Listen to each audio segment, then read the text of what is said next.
these conferences is networking opportunities with one another, simply because one of the quotes we share a lot in the community is that it takes a village. So I hope that regardless of where your profession is, what your mission is for being here today, that you find someone who might want to become part of your village as well. So hopefully that was a helpful activity and to help you experience a little bit more of that. So we'll be sharing a little bit more about why we do those types of activities in a little bit.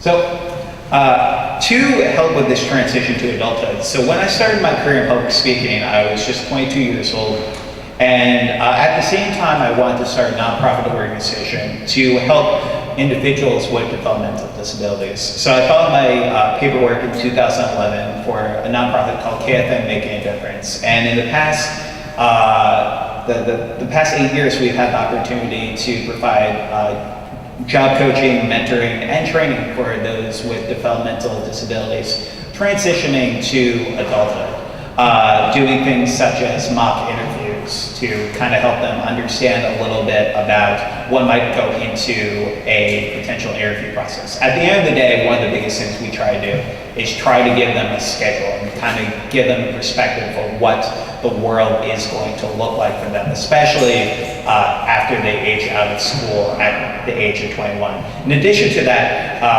and we were just talking to a few librarians in here, we also go into many companies and talk about how you can be sensory friendly and try to be focused on inclusion for all individuals with disabilities. For the past 4 years, we've had the opportunity to host Autism and Sensory Friendly Santa events. So children with autism and other special needs can meet Santa Claus for the first time. And we've had the opportunity to have 500 children get to meet Santa. I get to play Santa, which is so awesome. In addition to that, we also have a scholarship program focused on students with autism who are going to college and helping provide aid for them, especially for those individuals who have to pay out of pocket a lot of the times for specific reasonable accommodations once they get to a post-secondary program. So one quote, I truly hope that we're able to really push for these kids is a quote from one of my dear friends in the autism community who I've had the opportunity to speak with at several conferences, is Dr. Temple Grandin, who, for some of you in the room who don't know, there's a documentary that came out about, actually a film that came out about her in 2010 on HBO about her life, and it's one of the biggest autism films in the world. And the quote that I love from her is that interests and talents can truly turn into careers for our kids. We really need to do and make a way better job of establishing a rapport with these kids and meeting them where they are in their own specific development. With disability, it's not one size fits all. And by establishing that rapport, especially educators, we can do a really good job of making sure they understand what their strengths and talents are.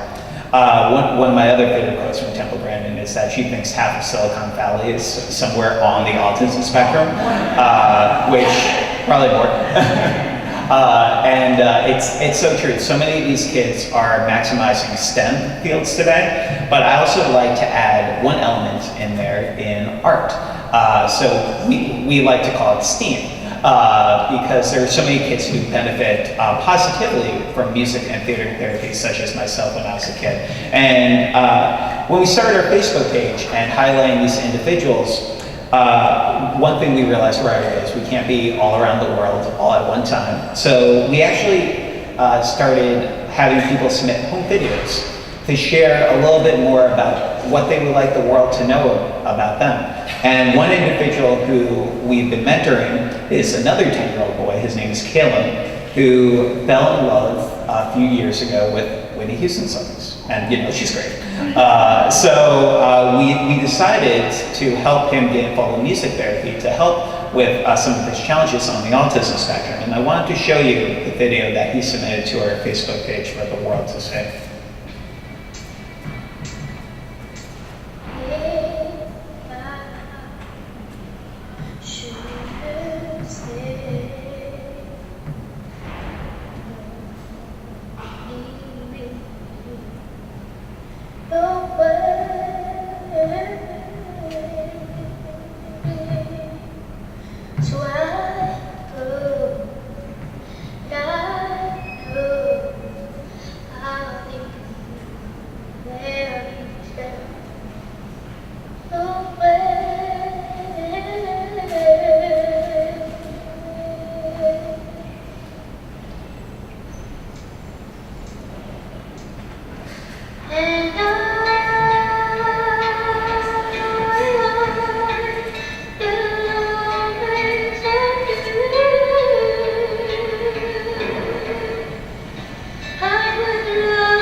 So, yes, there you go. It tears me up every single time. Thank God for waterproof mascara, guys. I'm like, sorry. Comedy. I'm gonna go into comedy after speaking. So Caleb's video was seen by over 3.2 million people on her Facebook page, went viral, and now I'm happy to say, just based on him finding his interest, finding what he's good at, he has been able to sign a record deal in London and was ironically just on Britain's Got Talent and passed through the audition round, and Simon Cowell gave him some of the most beautiful remarks ever. So now we're following his journey even more as he continues on Britain's Got Talent. So because of this, we truly wanted to, we're gonna pass that and come back to that video. But we decided, we started doing this with just individuals with autism, and then we decided we really wanted to highlight all people with disabilities. So we've interviewed kids as early as a 2-year-old girl with Down syndrome all the way up to a 74-year-old woman on the autism spectrum who wanted to talk about later adulthood on the autism spectrum. So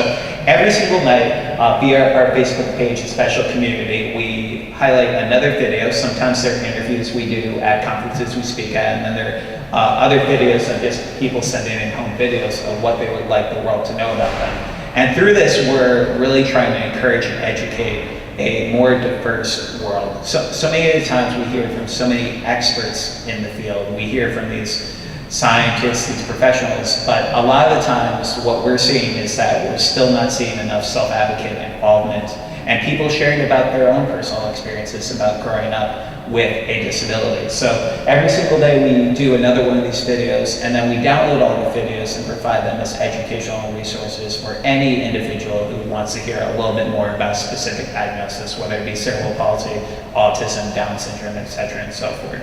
So this actually gave us the opportunity, though, just a year ago, to go to the Autism Society of Minnesota conference and actually get to highlight later adulthood with autism, because we realized right away, I mean, so many of these kids are transitioning to adulthood, but what about the people who simply fell through the cracks because they weren't able to get an autism diagnosis simply because autism was really not well known 20 years ago, 30 years ago, even when I was growing up. So we interviewed an individual who actually found out about her autism diagnosis when she was 53 years old, and the impact that had on her throughout her life. And one thing that's important to see in this video is that when we talk about kind of disclosure and talking to our kids about specific disabilities, there's really one interesting thing she says in here that I hope all of you think about. We're going to go past that. We're going to go back to I was diagnosed at age 53 in December 2014. It was so life-changing for me. After a lifetime of struggles and not knowing what was going on and just thinking I was stupid. Really, I grew up with struggles comprehending and understanding and friendship. I was even hospitalized in 2008 for almost a month with depression and OCD and anxiety, and never knowing what was going on and no one knew to look. What would you like the world to know out there about your story? Just anything else. Persevere, be strong, don't take no for an answer. There were so many times I wanted to give up, and I didn't, because I knew that whatever was going on, the doctors weren't seeing it, they were missing it. And my perseverance, my being determined and not giving up, even though there were times when I just wanted to say, I'm done, I'm leaving this planet, I can't handle this pain anymore. Something said, no, there's a reason you're here, keep going, keep moving, and it proved out. Even that tear-up was like, that my life changed that moment, and everything from childhood on, from classroom bullying, from abuse as a child, physical and sexual abuse that I internalized, friendships that didn't work, all of those things shifted in that moment. And since that time, and it's been over 2 years, everything is being reframed about who I am and what's important and what I want to do in my life. I feel like I'm a kid again, that I've been born over again. And part of me gets a little frustrated and angry about that because I am 56 now, and it's like I wish I knew now what I knew, what my diagnosis now, that I had known it earlier. So one of the most powerful things I learned from Nellie, and it's something I really didn't consider about for a very long time, was the fact about, for so many years she went about knowing that she was special, but she didn't know what being special meant. When I first found out about my autism diagnosis, I was 11 and a half years old, but I always knew I was special, from my days in special education classes to simply going from different therapy appointments. And one big thing for me was when I was 11 and a half in a social skills class, we played celebrity disability bingo, where we were learning like Michael Jordan had ADD and Magic Johnson had ADHD, and the teacher said, all these kids are special, or all these individuals are special, just like you. And I asked my teacher, why am I special? And she said, oh child, you gotta talk to your parents about that. So I did. And later that afternoon, they told me that I had autism. And they say it in the simplest way. They say, Kerry, you have autism, but it doesn't make you any less of a person. And we're here to answer any questions you may have. And being 11 and a half, I didn't have any questions. So I just went out to watch Teenage Mutant Ninja Turtles for the rest of the afternoon. But that powerful impact of being able to have that identity around that specific diagnosis truly helped me understand how to become a self-advocate for the first time. Now we encourage kids to learn about their specific diagnosis at a very early age because, again, early intervention is the key. That goes into self-advocating for themselves, whether a student has an IEP and is even able to go into an IEP meeting and learn about their own specific skills. That's as soon as I learned about my diagnosis, that's one of the things I wanted to do right away, to learn about my strengths, my weaknesses, and also the therapies that were going to help me while I was in school. So to backtrack a little bit, so my own specific diagnosis, I grew up, and to answer the question of the activity, when was the first time I learned about autism? It was actually Rain Man. Remembering when I was 3 years old, walking in and seeing Rain Man and being like, oh, what's going on with this individual, and learning that he had an autism spectrum diagnosis. So even though I started saying my first few words at 3 and speaking in complete sentences at 5, most of my difficulties were sensory related. Hypersensitivity to all 5 senses. For example, growing up, even being in most classrooms would be a difficulty for me because of fluorescent lights. Having to wear sunglasses, having to have loud noises, having to wear earbuds in my ears, especially during things such as fire drills. And having to deal with a lot of sensory overload over that. In addition to that, being a very picky eater, I would want to eat bologna sandwiches, breakfast, lunch, and dinner until I was about 8 years old, and then I finally got out of that. But condiments, oh my God. Ketchup, everything puts it to a place of normalcy. We got some ketchup in the back, all of you understand that. So these things helped me truly growing up, along with my occupational therapists were really key to some of my difficulties with sensory challenges.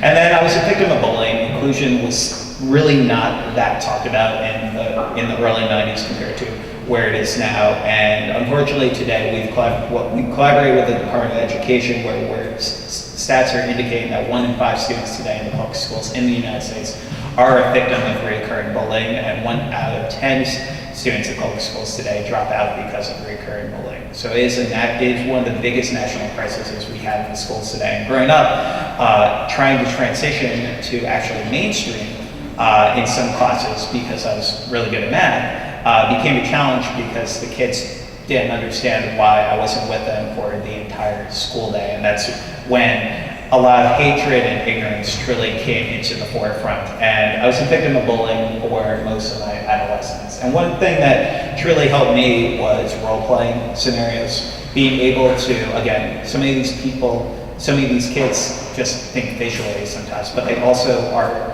so bright and so brilliant where if they have a schedule in front of them, it helps them so much with these transitions. So I started role-playing different scenarios pretending what it would be like to have a friend, what it would be like to be a bully, to kind of put myself in the perspective of other people's shoes.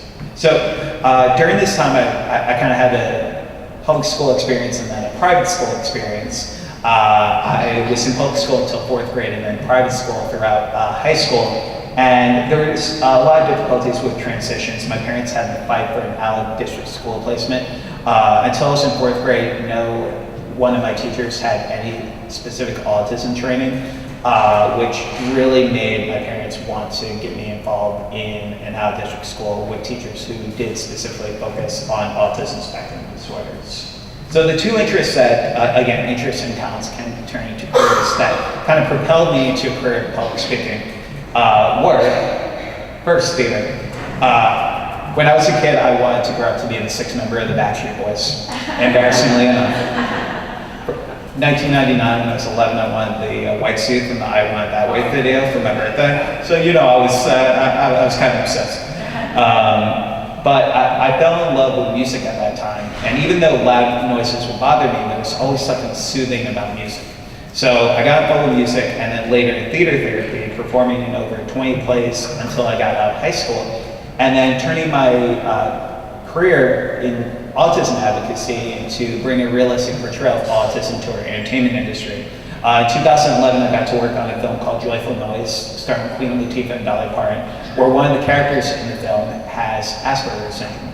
And I was brought on to this film simply because of my blog. I was writing a blog, and I still do to this day, at my website, kerrymagro.com, and I wrote a essay about theater and autism. And the movie director found that blog, reached out to me just a few days later, and asked me to become a consultant on this film, getting to cast a character who would play the individual with autism, and then finally getting to see the world premiere in Hollywood 2 years later, and getting to meet all these amazing, amazing individuals. It gave me the opportunity to work on other films, such as Jane Wants a Boyfriend, which ironically enough came through that book, Autism and Falling in Love. The movie director had read my book and he wanted me to get involved about a story about a 25-year-old woman with autism, transitioning to adulthood, but also trying to find love for the very first time. And then other films such as Big Daddy Autism and Don't Boil My Plans focuses on an adult with autism trying to find employment opportunities on the autism spectrum.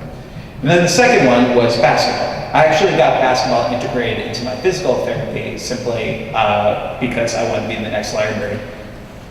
But my vertical leap, I do this weird thing where I leave a dent every single time I try to jump. So I actually have a negative vertical leap most of the time. It's probably -8 at this point in my life. So I really never got really good at basketball, but I was able to, because I could tell you at a very early age all 30 NBA teams and every single player on those teams.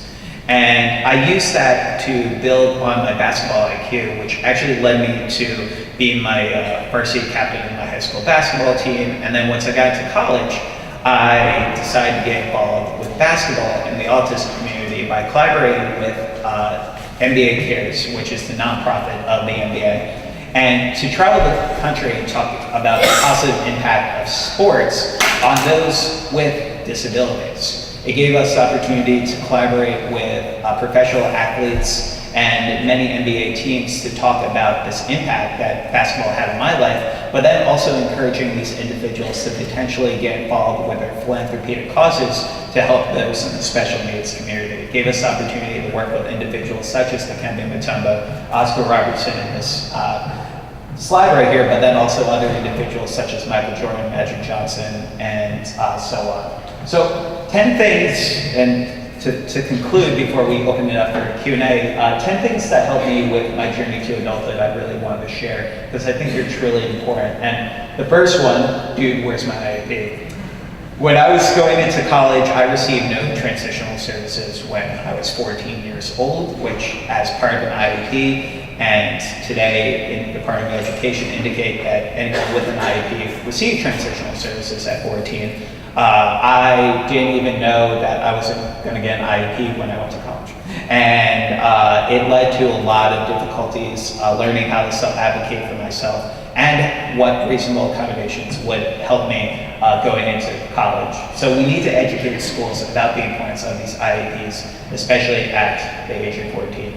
Role playing is critical for so many individuals with developmental disabilities, not only to understand the perspectives of others, but to also understand the perspective of themselves and where they can see themselves going in the future.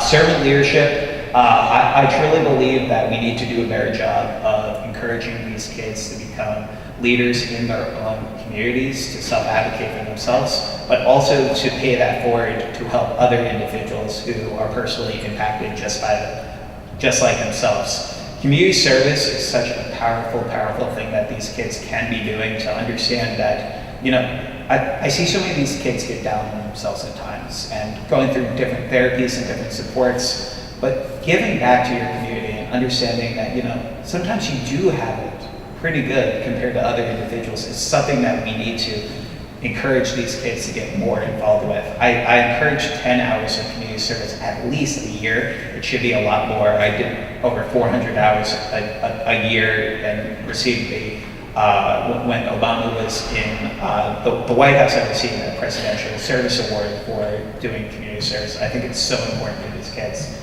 Learning from other self-advocates, this just goes into peer mentoring. We need to start more support groups as a whole for these kids.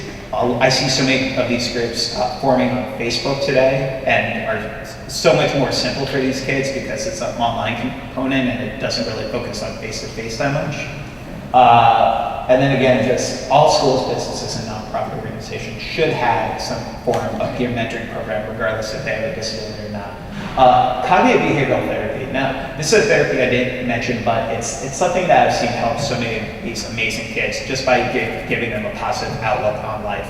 My parents believe in positive reinforcement for at least a few minutes at the beginning of every day and at the end of every day. So I would transition into a place of positivity going into either the start of the next day or the end of my day. So I think we need to focus not necessarily specifically on making sure everyone gets cognitive behavioral therapy, but focus on making sure that we're encouraging positive outlooks as much as we can for these kids. Self-reflection, I have been writing in a journal since I was 14. I truly believe in journal entries each and every single month for these kids so they can self-reflect. It's one of the easiest ways, just seeing the words down on paper.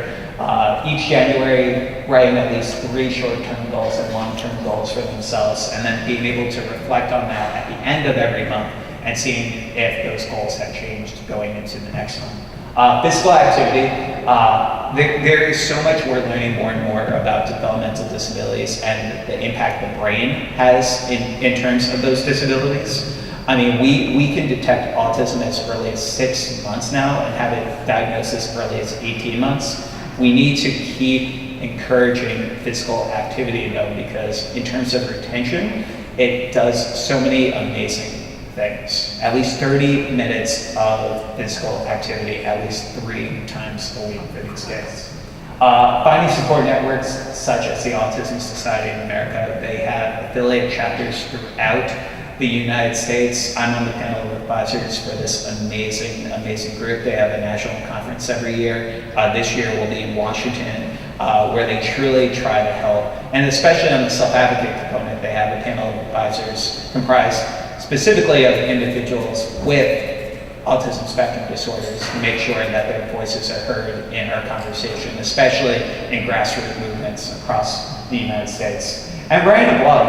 I see so many self-advocates today, and one of your speakers, who was here in 2015, I believe, John Elder Robeson, kind of started a national movement towards self-advocates highlighting their stories. I've seen countless self-advocates today not only write blogs, but write self-published books based on their stories. So whenever you're looking for resources, literally, if you just do a Google search, self-advocate, autism books, you will be blown away. Just on Amazon alone, I believe, a few weeks ago, I saw that there's over 1,500 self-advocate books written for people with autism, and a lot of those books are focused on their transition to adulthood. So really, really good reads.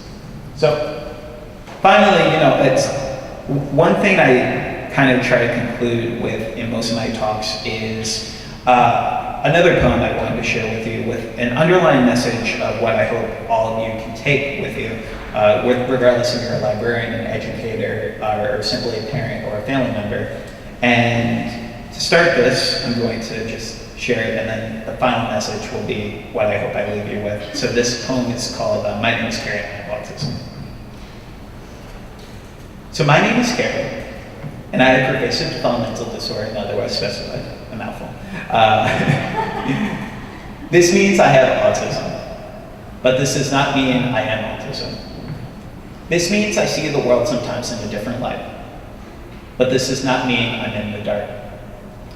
This means, from time to time, I may have difficulty expressing my emotions, but this does not mean I don't feel. This means when I communicate, I do it with a style that's my own, but this does not mean I don't have a voice. This means this means I may have sensitivity when it comes to a certain feel or touch. This means sounds can sometimes make me feel uneasy, but this does not mean I'm deaf or hard of hearing. This means I can often focus on certain interests for long periods of time, but this does not mean those are my only interests. This means I'm the only person in my family to have this, autism, but this does not mean I'm alone. This means I may have 500 other symptoms or capabilities that are different than yours in this room today. But you know what? This does not make me any less of a person than you are. My name is Kerry, and regardless of what autism means or doesn't mean, autism can't define me. I define autism.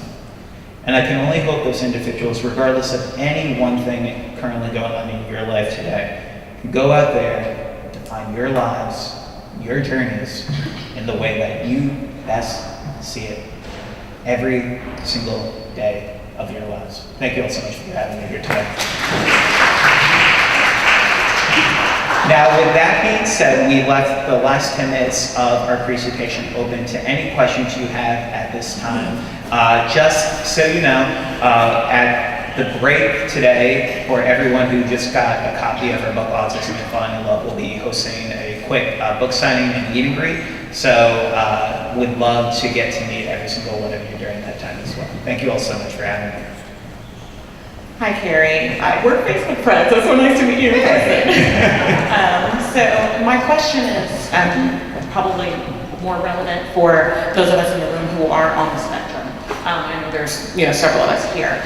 So I'm thinking of the fact that you've made so many important points about collaborating with other entities and using our interests and our strengths to try to educate people and to not only help ourselves but to help others.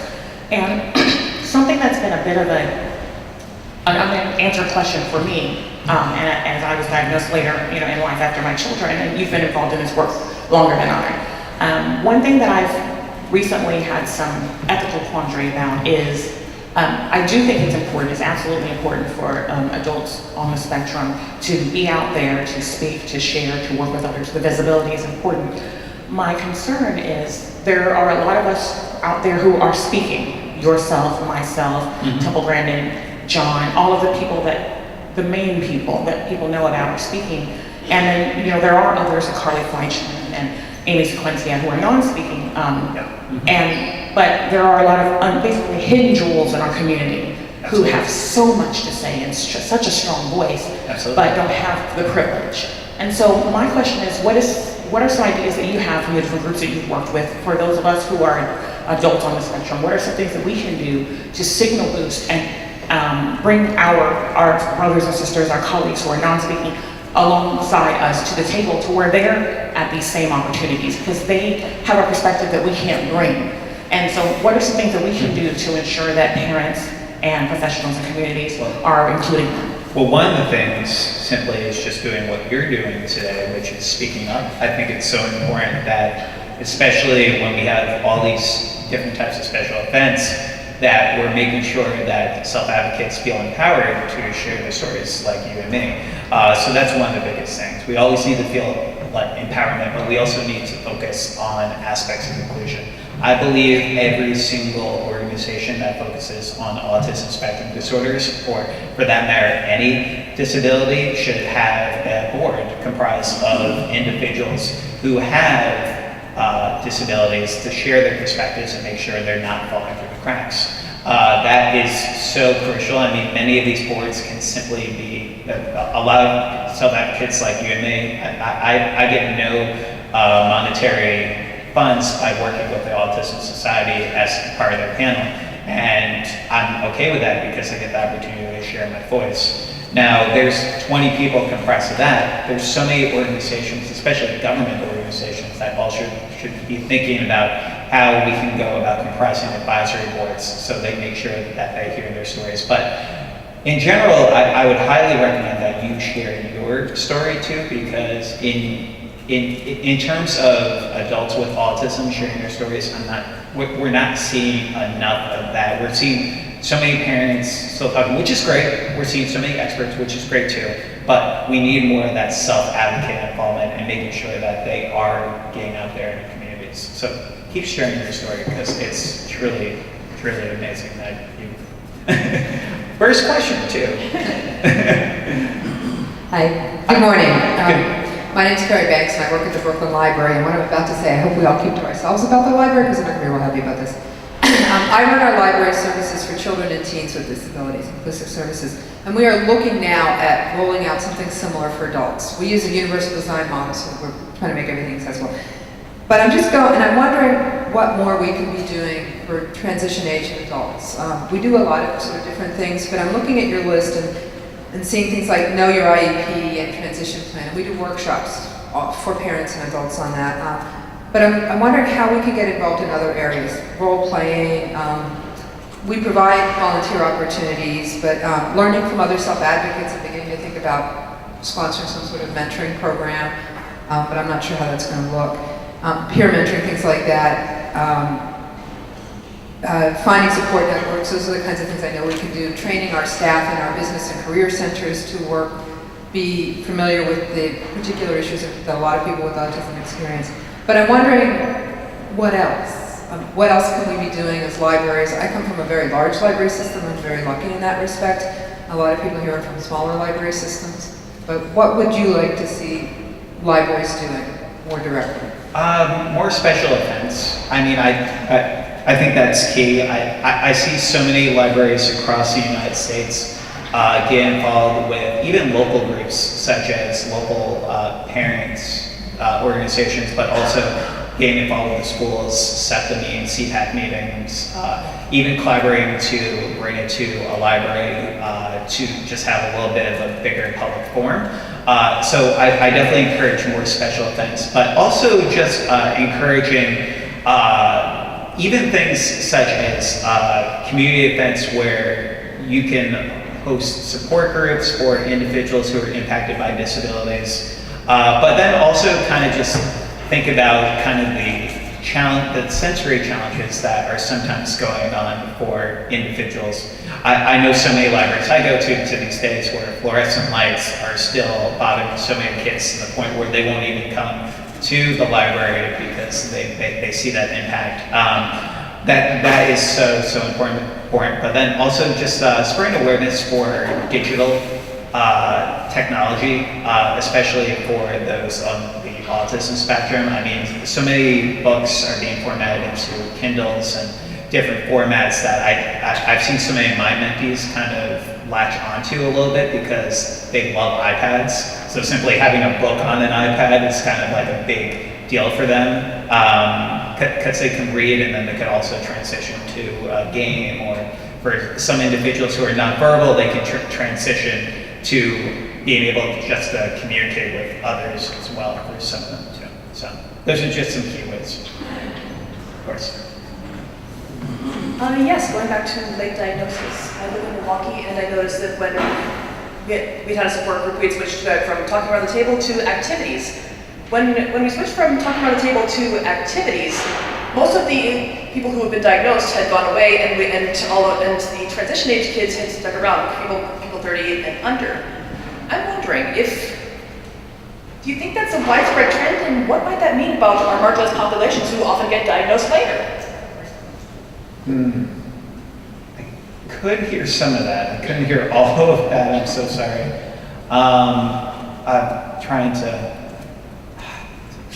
So I got half of your question, but I think the mic was too far down. So could you just potentially just say it one more time? I'm so sorry. Yeah, I'm sorry, I talk fast. Okay, I live in Milwaukee and was in a support group, and I noticed that when we switched from talking around the table to activities, all the undiagnosed folks, the late diagnosed folks went away, and people 30 and under, people who were serving now, teens and tweens, are still there. I'm wondering, could this be a more widespread trend? And what might that mean about undiagnosed folks, marginalized people, who might get diagnosed later on? Well, I think today one of the biggest things we're seeing in adults is that they never, even from a pediatrician or a doctor growing up, have kind of been any sign of autism spectrum disorders at all. And when these kids do reach adulthood, they think to themselves, what accommodations can I receive at that point in my life, and is it even worth it to even have a formal diagnosis of autism? So I think one of the biggest things that I learned from just getting to meet individuals like Nellie in this video is that for many of them it's an identity thing. It's they know that they're not necessarily like everyone else. Temple Grandin has the quote, different, not less, which is so critical. But I think it's important that we have open and honest conversations with these individuals. You know, it's really funny. I just came from a conference, and one person asked me, who is just a friend of this other individual who thinks they might have autism, and they asked me, how do I go about talking to them about them maybe having an autism diagnosis? And I told them, you know, you really have to find that aha moment. Temple Grandin has a great concept called the rubber band theory, where you can stretch, but you have to remember not to stretch too far. So having that aha moment, kind of just talking about autism, is so important. I think as this kind of our community evolves, we're seeing more people getting diagnosed. We're seeing more girls getting diagnosed. We saw that strictly just from the DSM-5. The new CDC numbers indicating that it's not 1 in 5 anymore, it's closer to 1 in 4 for girls and boys being diagnosed. Boys are just 4 times more diagnosed than girls today. So we need to have more conversations about girl autism. We need to have more conversations about adults with autism, because I've noticed that trend in myself today. Good question. Kerry, good morning.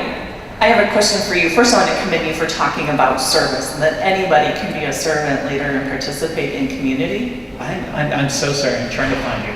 I'm right here. Oh, sorry. right there. Sorry. I can stand up. Me too. Are you familiar with action clubs?